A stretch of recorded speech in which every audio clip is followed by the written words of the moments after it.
All right. Well, hello, everybody. It's Leah with Running USA, and I am so glad to be back doing a few five questions series. We've had a little break because of our conference, but we're on the move, and I'm here today with Jan Seeley, who is the director of the Christie Clinic Illinois Race Weekend. Welcome, Jan. Thank you. Good to be here. Well, it's such an honor to get to speak with you. You are really, truly a trailblazer in the running leadership space. And I know you've inspired me as one of the earlier female race directors out there. And you've really built the Christie Clinic Illinois Race Weekend into one of the Midwest's most acclaimed events. So we're going to chat all about that.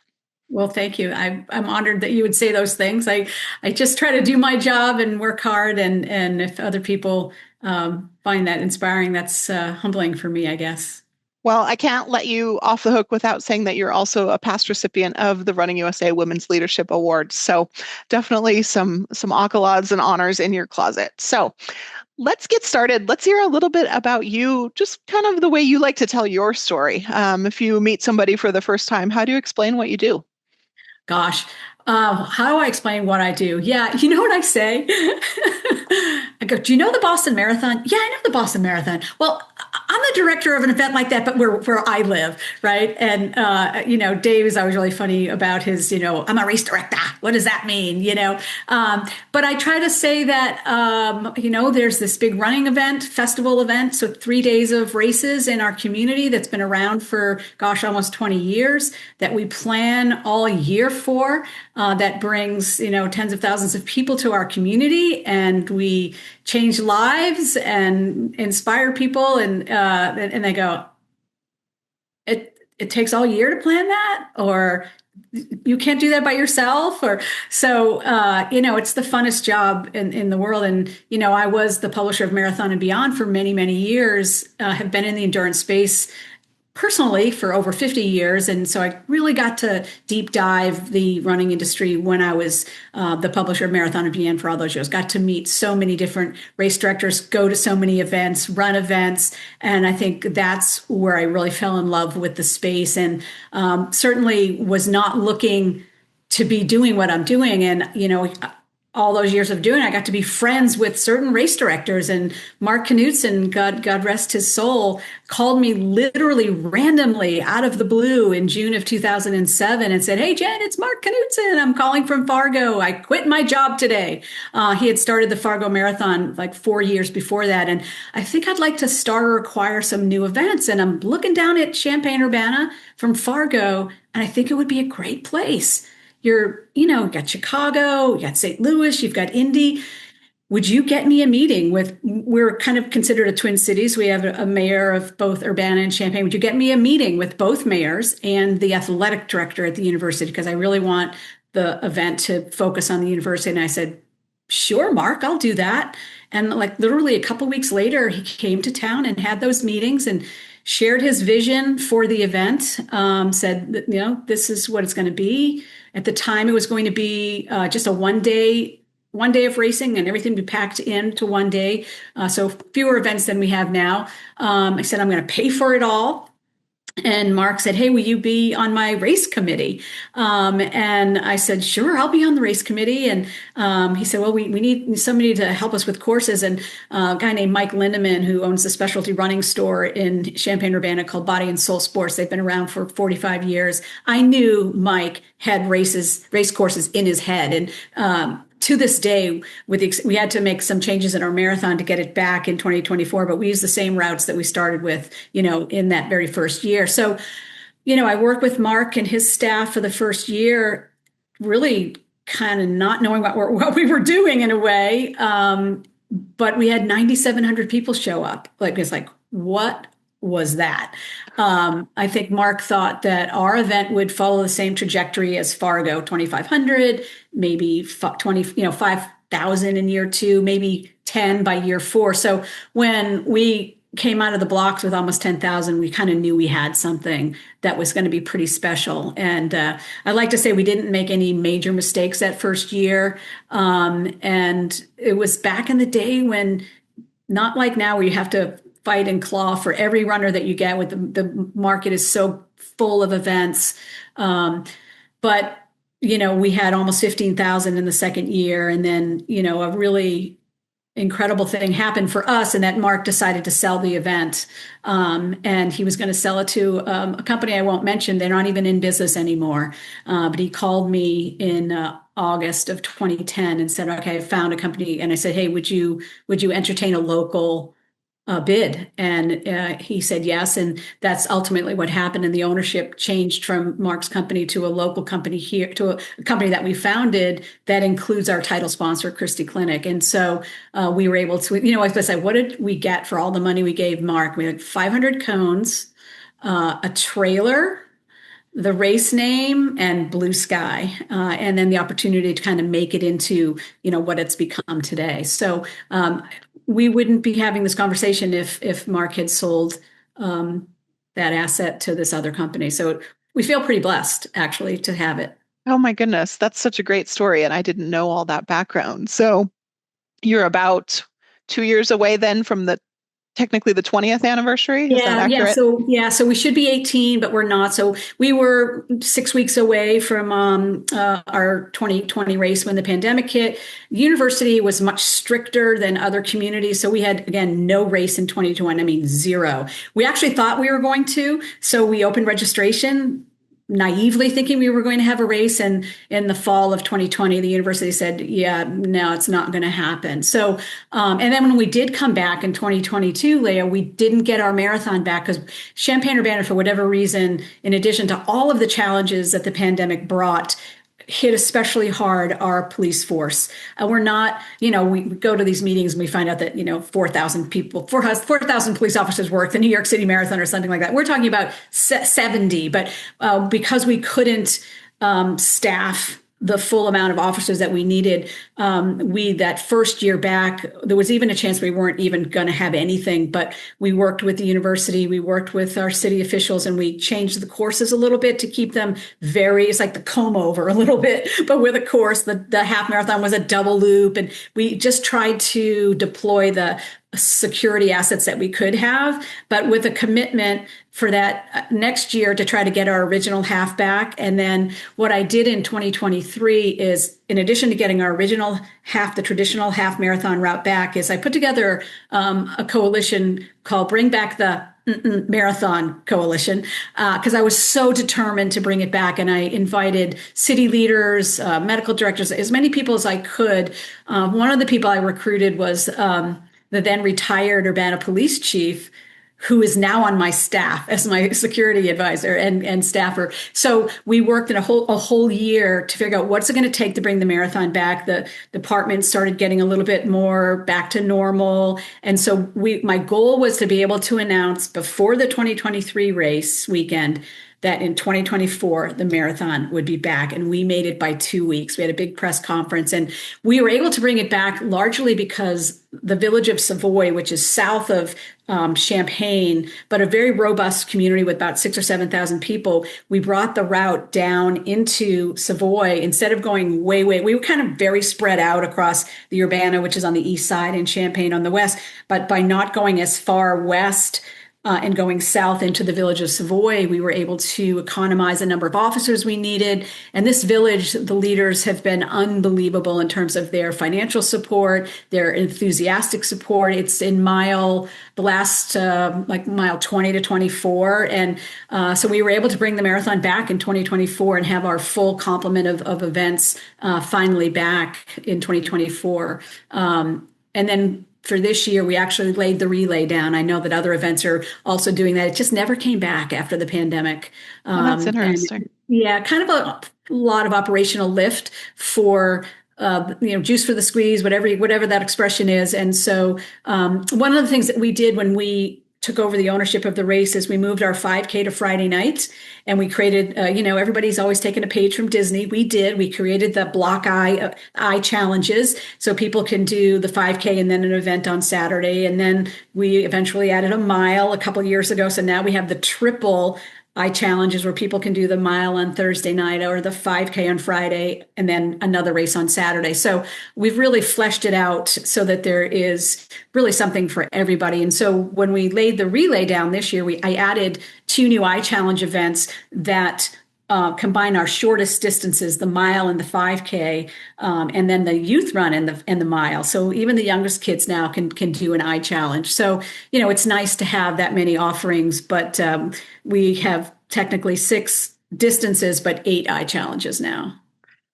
That's amazing. And I want to come back to the variety of races here in just a second. But there's one thread that I want to pull out of what you just said, because I think it really highlights a piece of this sport that people don't always fully understand. And it's something I hear from race directors a lot, is the importance of making your community and all of your partners in the cities and towns that you run through really part of the experience, and having their input and really buy in to be successful. Can you talk about that a little bit, and maybe specifically some of the things that you've done to really grow that consensus and momentum behind the event? Yeah, we're so lucky. The buy-in, the collective ownership of our event by our community and by our business community has been unbelievable. And it kind of sells itself. I don't ever want it. We had 20,000 runners by year 4. I have no interest in going back to that. We're still coming back from the pandemic. We'll probably be about 12,000 this year, which is plenty. But focusing on a really good event with excellent swag and communications and city and all that. So sponsors sometimes literally just call me up, I want to be part of that. I want to be part of that. And I think a unique feature about our race is I only have one endemic sponsor. I have about 80 sponsors, Leah, and only one of them is from the running industry, and it's Noon, and they're an awesome sponsor. They are our hydration sponsorship, our hydration sponsor.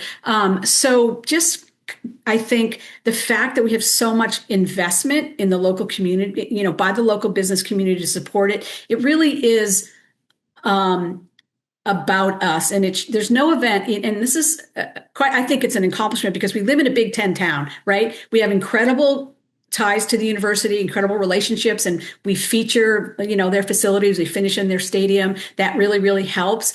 But the fact that so many different companies want to be involved, I think really helps it. I like to say that the grumpy people go out of town on race weekend. And so what's left is people who really care about the race. And so the routes are largely residential, at least the longer distances. And, we know how to tailgate here in Champaign-Urbana. So people literally come out and tailgate in their driveway and cheer everybody on. And so it's become something that is part of what it means to be from Champaign-Urbana. So that ownership that everybody feels is something that I certainly have never taken any claim for. This is how we are here as a community. That and the sort of the bedrock sort of Midwestern values of people who are very friendly, and that is also something I've never ever taken any responsibility. I remember being at my Marathon and Beyond booth in one of the early years, and they were telling me, I said, hey, having conversation, what are some of your favorite races? I did this Illinois marathon recently, and I said, oh wow, that I know that race. He said, what have you done to the people who live there? I felt so welcome the second I stepped foot into your community. And so I took that and that is what I want. I want every single person who comes to our town to feel welcome from the minute they get here, so that every restaurant, every gas station, everybody's putting signs up. I want that to be what people feel. And, we're never going to be Boston, New York, Chicago. We're not trying to be. We want to just be a really solid event that has a lot of fun. Maybe I can talk about our themes that we do every year, that people feel seen. And they know that they're not just a number, that somehow we have found a way to make every person feel like we're putting on the race just for them and not this massive event with, 10, 12, 15,000 people. I think that's part of our secret sauce. I love that. That's just amazing, especially in this climate we have as a nation right now, where it feels like a lot of people are, contentious and unhappy. I mean, that sense of celebration and just extending it to the whole community is fabulous. Well, tell us about the themes. What are the themes, and how do they play out? Well, every year we pick one, or we started to about 10, 12 years ago. And so this year our theme is Leave Your Legacy. And so how that starts with a lot of thought about what it's going to be. It starts with a poster design to celebrate it, and then it gets woven into the entire year. So our medals, our shirts, our theme, postcards, anything that we do around the race is about that year's theme. And past themes, coming out of the pandemic, was better together, right? Because we hadn't had a race for 2 years. And then the next year was, I wanted to get that marathon back, and it was, we run this town, because that was my little, we're going to get this race back. And so the theme just lends a lot of energy, both sort of creative design energy, but also something to hang any kind of celebration around. And so we love, that is always our starting point for the next year is, oh gosh, what's the theme going to be? And how does it drive the medals? And this year's medals, we have a reputation for having really good medals, and each medal is different for each event, but the main design is similar, and it's just different colors and all of that. And trying to capture the leave your legacy design or idea, the theme, into the design of the medals was going to be really hard, and Always Advancing knocked it out of the park. You'll have to watch my little 30-second TikTok, which has 55,000 views at this point. 30 seconds, yes. All my other TikToks are like, 27 views, but that one's gotten a lot. It looks like a pocket watch, and you open it up, and it has the Leave Your Legacy here, but the body of this part of the medal has a 3D sculpture of the poster, but then it's got a dial that allows you to padlock your finish time in. Oh, wow. That's Is super very cool. Yeah, it is really, really cool. So it has a kind of throwbacky feel, which is also feels legacy-ish, but part of the legacy is we're going to allow you to absolutely capture what the legacy of your race was by having your medal have your finish time in there, which is so cool.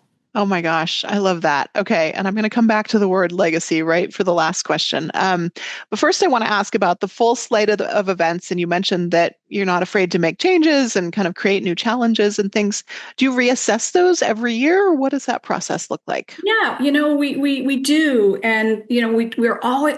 My staff will kill me, but I'm always like, what more can we do? What more can we do? I recognize the power that our event has to change lives and do things. So in 2024, we had a cardiac arrest out in Meadowbrook Park by the most well-known surgeon at Christie Clinic, our title sponsor, and he's very public about it.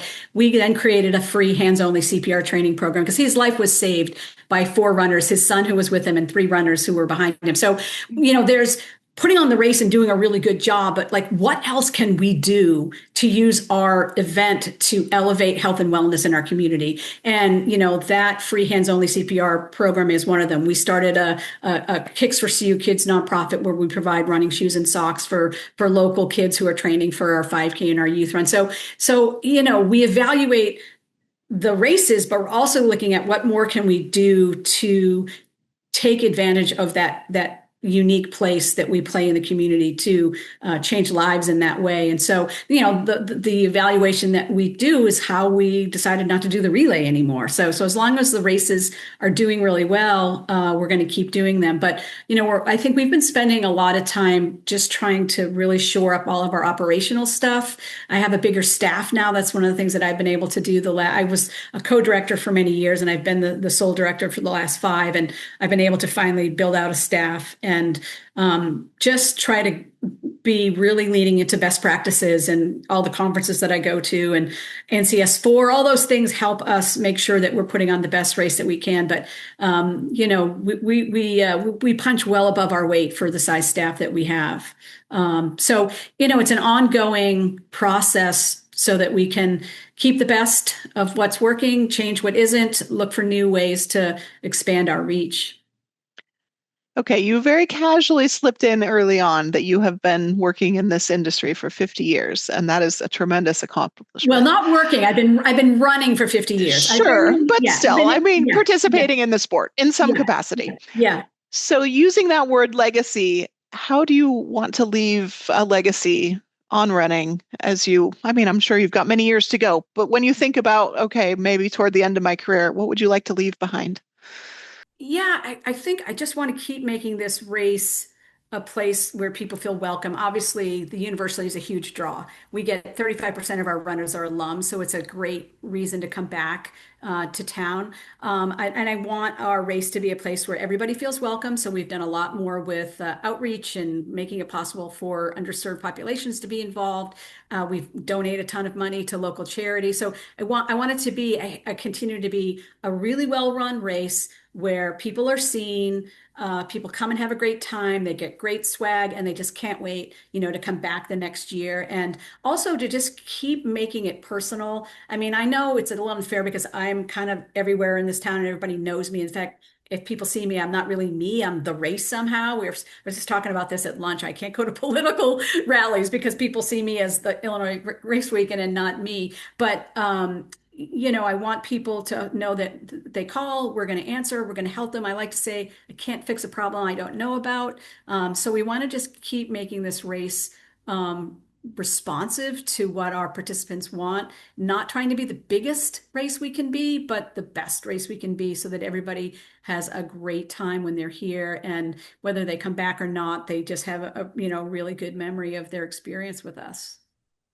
That's awesome. We went way over 5 questions. Is there anything Yeah, else that you would sorry. like to add or share? Um, Gosh, no, I mean, I think it's the best. I mean, I think every race director you probably talk to, really loves their job. I really love my job. When I'm talking to young people and like, don't stay doing a job. I have not young men who are one who loves his job and one who doesn't. And, for sons and, you should just do, it doesn't mean every day is great, but you really should do what you love. It makes the hard days less hard. So I've been super fortunate to be able to work, in the space and enjoy almost every day. Jan Seeley, thank you so much. This was so fun. Thanks, Leah.